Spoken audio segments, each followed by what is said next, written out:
नमस्कार मित्रांनो, गौरीने चक्क आपल्या अन्नपूर्णा आजींची घेतली भेट, तर दुसरीकडे मात्र कामिनी आणि रागिणीचा चांगलाच जिरवला माज. तर नक्की काय घडतं चला संपूर्ण अपडेट जाणून घेऊया. तर मित्रांनो, तुम्ही पाहिलंच असेल की कशाप्रकारे आपल्या कमळीने खूप मोठी युक्ती लढवलेली असते आणि त्या घरामध्ये तिने कायमचा कशाप्रकारे अन्नपूर्णा आजींना सपोर्ट करायचं ठरवलेलं असतं हे तुम्हाला माहीतच आहे. कारण की सगळे काही पुरावे जरी भेटलेले असतील तरी देखील मात्र राजन सरांना आणि अन्नपूर्णा आजींना दिलासा देण्यासाठी आपल्या कमळीने खूप मोठं पाऊल हे उचललेलं असतं आणि त्याच पावलाचा मात्र सगळ्यात मोठा फायदा मात्र राजन सरांना आणि अन्नपूर्णा आजींनाच होणार असतो. कारण की अन्नपूर्णा आजींची जी काय आता अवस्था झालेली असते हे सगळं पाहिल्याच्या नंतर मात्र कमळी ठरवते की काही जरी झालं तरी मला त्यांची कायम साथ दिलीच पाहिजे. तर दुसरीकडे मात्र ह्या आता अनिकाला, कामिनीला आणि रागिणीला ही गोष्ट अजिबात देखील पटत नसते की कमळी मात्र ह्यांची मोठी नात असेल. तरी असली तरी काय हरकत नाही, तिचा देखील लवकरात लवकर काटा काढू हे त्यांनी ठरवलेलं असतं. कारण की त्यांना तर खात्री असते की ही अजिबात देखील अन्नपूर्णाची मोठी नात नाही आहे, पण सगळ्या लोकांसमोर आता हिने पुरावे साबित केले, त्याच्यामुळे आता सगळ्यांना असं वाटायला लागलेलं आहे की हीच अन्नपूर्णाची मोठी नात आहे म्हणून. तर दुसरीकडे आता नयनताराला पूर्णपणे डाऊट येत असतो की तिला माहीत असतं की ह्यात काय ना काय गडबड आहे. कारण की अन्नपूर्णा आजींची मोठी नात अशी रिटर्न येणं आणि ते पण कमळीच्या रूपातच माघारी येणं हे काही तिला पटत नसतं. आणि दुसरीकडे अन्नपूर्णा आजींना नयनताराने शब्द देऊन ठेवलेला असतो आणि तो शब्द काय असतो हे तुम्हाला व्हिडिओच्या शेवटी कळलेच. तर दुसरीकडे मात्र आपला राजन कमळीची खूप सारी समजूत काढत असतो आणि तिला हेच सांगत असतो की कमळी, तो हा जो काही निर्णय घेतलेला आहे ना त्याच्यामुळे माझ्यासाठीच काय तर माझ्या पूर्ण कुटुंब तुझं कधीच उपकार विसरणार नाही आहे. मला माहीत आहे तू माझी मोठी मुलगी नाही आहेस, पण तरी देखील माझी मुलगी जर आली ना तर ती सेम टू सेम तुझ्यासारखीच असावी. कारण की तुझ्यासारखी संस्कारी मुलगी ना माझी जर असेल ना तर खूप मला भारी वाटेल.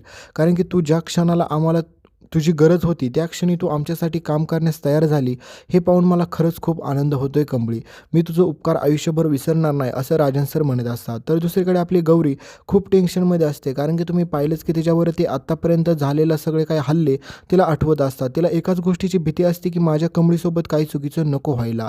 तर दुसरीकडे मात्र राजन अजून देखील त्यांनी शोध थांबवलेला नसतो. कारण की त्याला तर खात्री पटलेलीच असते की माझी गौरी कुठे ना कुठे आसपास असेल, तिला मी सगळ्यात पहिलं शोधून काढतो, नंतर तिची मुलगी देखील मला भेटेल.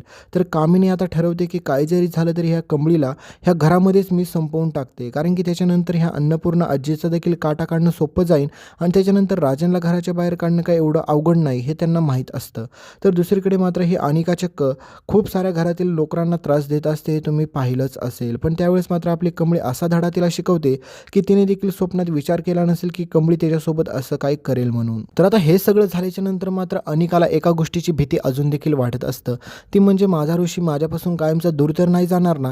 कारण की ह्या गावछापचा काही भरोसा नाही आहे. कारण की ही माझ्या ऋषीला तिच्या जाळ्यामध्ये ओढून घेईल आणि काही देखील त्याच्यासोबत करू शकते. आणि ह्या दोघांचं जर लग्न झालं तर मग तर माझं काही खरंच नाही. कारण की अनिकाला ऋषीसोबत लग्न करायचं असतं हे तुम्हाला देखील चांगल्याच प्रकारे माहीत आहे. त्याच्यामुळे अनिकाने आत्तापर्यंत ऋषीच्या जवळ येणाऱ्या प्रत्येकाला कसं दूर केलेलं असतं तुम्ही पाहिलंच. आणि त्याच प्रकारे आता ही कमळीचा काटा देखील काढायचं ठरवते. पण दुसरीकडे कमळीला आपल्या खूप मोठी भीती वाटत असते. कारण की कमळी म्हणते की ऋषी सरांना मी सगळं सत्य सांगून टाकते की मी अन्नपूर्णा आजींची मोठी नात नाही आहे. कारण की ह्यात फक्त अन्नपूर्णा आजींना वाचवण्यासाठी आणि सोबतच मात्र राजन सरांना वाचवण्यासाठी हे सगळं तिने एक नाटक केलेलं असतं हे ऋषीला ती सत्य सांगणार असते. पण ऋषीला वाटत असतं की ही कमळीच खरं अन्नपूर्णाची नात आहे हे त्याला देखील वाटत असतं. पण आता हे सगळं झाल्याच्या नंतर तुम्हाला माहीतच आहे की काही जरी झालं तरी अन्नपूर्णा आजींचा विश्वास तुटायला नको यासाठी कमळीने हे सगळ्यात मोठं पाऊल उचललेलं असतं. पण आता काही जरी झालं तरी तुम्हाला माहीतच आहे की आपली गौरी अजूनपर्यंत त्या घरात माघारी आलेली नसते. त्याच्यामुळे ह्या कामिनीने तिचा देखील शोध थांबवलेला नसतो. कारण की कामिनीला माहीत असतं की काही जरी झालं तरी त्या गौरीचा काटा काढते म्हणजे गौरीचा का एकदा काटा काढला की त्याच्यानंतर माझ्या रस्त्यामध्ये कोणीच येणार नाही आहे. त्याच्यानंतर मी सगळ्यांचे हळूहळू काटे काढायला मागे पुढे पाहणार नाही आहे. नियतीची वेळच अशी ठरलेली असते की आता तुम्ही पुढे पाहसाल की आपल्या गौरीची चक्क आता स्केच आर्टिस्टसोबत भेट होती. कारण की तुम्हाला माहितीच आहे की त्या स्केच आर्टिस्टला माहीत असतं की अन्नपूर्णा आजींची मोठी नात कोण आहे आणि राजन सरांची देखील मोठी मुलगी कोण आहे हे त्याला 100% फिक्स माहीत असतं. तर आता आपल्या गौरीला अशा अवस्थेमध्ये पाहून तो माणूस म्हणतो की तुम्हाला माझी काही मदत लागली तर नक्की सांगा, मी तुम्हाला नक्की मदत करायला तयार आहे. तर दुसरीकडे बिचारी कमळी अजूनपर्यंत गावाला गेलेलीच नसते. त्याच्यामुळे तिला माहीतच नसतं की तिच्या आईचं खरं सत्य. कारण की तिच्यासमोर खरं सत्य अजून काही आलेलंच नसतं. आणि ज्या क्षणी तिला हे सगळं कळेल की तिच्या आईची ही अवस्था कामिनीने केलेली आहे त्यावेळेस मात्र आपली कमळी ह्या कामिनीची कशाप्रकारे वरत काढेल हे पाहणं रंजकच ठरेल.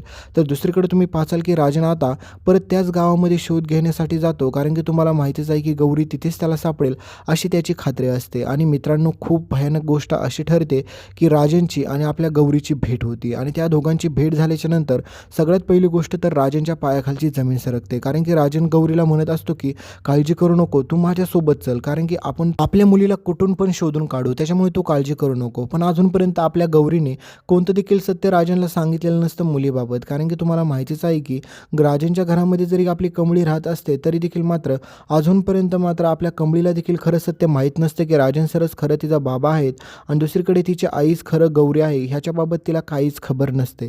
तर आता तुम्ही पुढे पाहाल की राजन सर आता ठरवतो की काही जरी झालं तरी गौरीला घेऊन घरी यायचं. पण आता मित्रांनो, त्या ठिकाणावरून देखील आपली सरू गायब होती, म्हणजेच आपली गौरी गायब होती आणि राजन सरांच्या हातावरती परत तुरी देऊन पळून जाते, कारण की तिला एकाच गोष्टीची भीती असते की मी जर शहरामध्ये परत माघारी गेले तर त्याच्यानंतर मला काही जरी केलं तरी ती कामिनी मला जिवंत सोडणार नाही. आणि त्याच्यानंतर माझी आणि कमळीची जर भेट झाली तर त्या कामिनीला कळलं की कमळी माझी मुलगी आहे, तर त्याच्यानंतर ती मला मारल्याशिवाय आणि माझ्या कमळीला देखील संपवल्याशिवाय मागे पुढे पाहणार नाही. त्याच्यामुळे ती ठरवते की काही जरी झालं तरी आता मी त्या शहरात परत कधीच पाऊल ठेवणार नाही. तर ही कामिनी आता असा प्लॅनिंग करते आणि म्हणते की तुझी मुलगी आता आमच्या ताब्यात सापडली गौरी, त्याच्यामुळे तुला आमच्यापर्यंत येण्यापासून तुला कोणीच अडवू शकत नाही आणि तुला आमच्यापर्यंत यावंच लागेल, नाहीतर तुझ्या मुलीला आम्ही संपवून टाकेल. आणि ज्या क्षणाला मात्र कमळीचं नाव गौरीसमोर घेतलं जातं त्यावेळेस मात्र तिला धक्का बसतो आणि शेवटी तिला इथपर्यंत यावंच लागतं. तुम्ही पुढे पाहाल की आपली गौरी त्या घरामध्ये एंट्री करते खरी, पण ह्या कामिनीने ठरवलेलं असतं की तिचा खेळ संपवायचा आणि त्याच्यानंतर ह्या कमळीला देखील मारून टाकायचं, कारण की कमळी भलेही तिची मुलगी नसेल असं यांना वाटत असतं, पण खरं सत्य यांना देखील माहीत नसतं. तर पुढे तुम्ही पाहाल की आपली गौरी चक्क आता आपल्या कमळीच्या आणि दोघींची भेट होती आणि त्या दोघींच्या भेटीमधूनच सगळ्यात मोठं सत्य उघडकीस येतं, कारण की पुढं आपल्या गौरीचं सगळं काही सत्य कमळीला समजल्याच्या नंतर आपली गौरी कशाप्रकारे ह्या कामिनीला तिच्या पापाचा धडा शिकवते. कारण की तुम्ही पुढे पाहाल की आपली गौरी सगळं काही सत्य राजांना सांगून टाकते आणि म्हणते की ह्या कामिनीने माझा आत्तापर्यंत कसा छळ केला, आणि ह्या सगळ्याचं सत्य उघडकीस झाल्याच्या नंतर ह्या कामिनीला पोलीस तुम्हाला पुढे पाहायला भेटेल की अटक देखील करतात, कारण की तिच्या पापाचा घडा फायनली भरलेला असतो.